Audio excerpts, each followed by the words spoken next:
Hello again. This one's for Paolo, which we both did in Korea at the same school. In regards to kilopower, so you presented this potential reactor design that actually only had a delta of 100 kilograms. Yet the common theme that seemed to keep being repeated is, yes, at low powers, i.e. 10 kilowatts, the mass between HEU and LEU is vastly different. So what is so special about this LEU core that US Space or other research has done that now only has a 100 kilogram difference? What is the difference about kilopower design and what?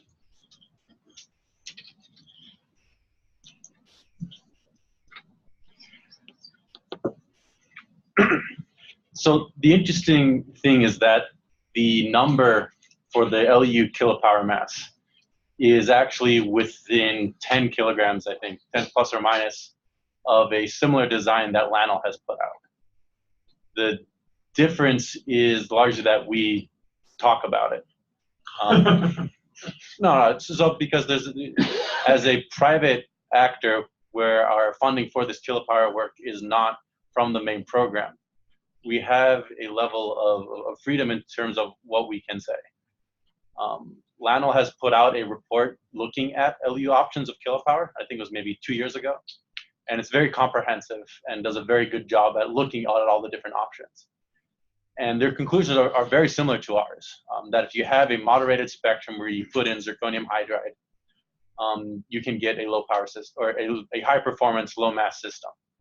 The key technology development risk is the zirconium hydride.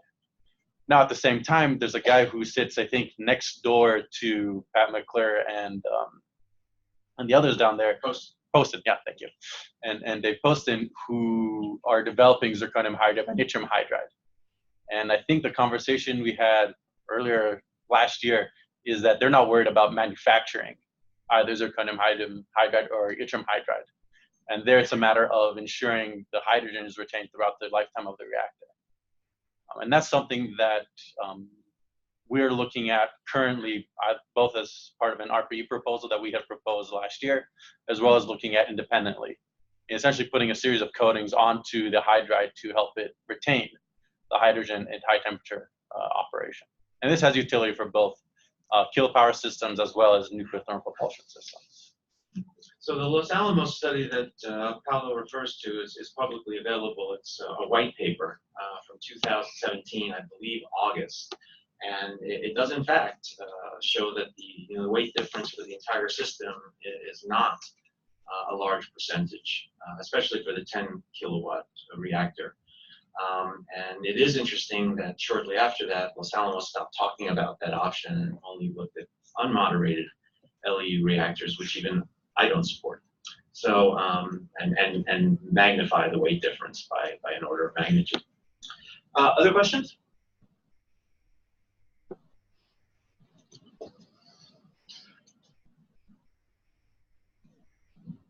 So I'll know for 100 kilowatt and greater, it requires a Brayton cycle conversion, as we showed. So could you say something about the state of development of Brayton cycle for these types of reactors?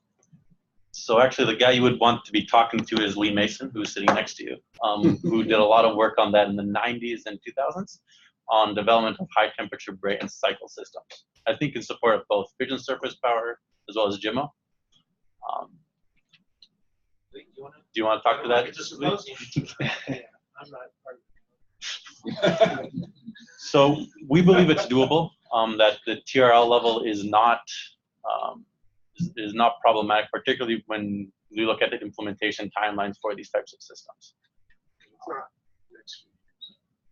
It's not next year, no. Other questions?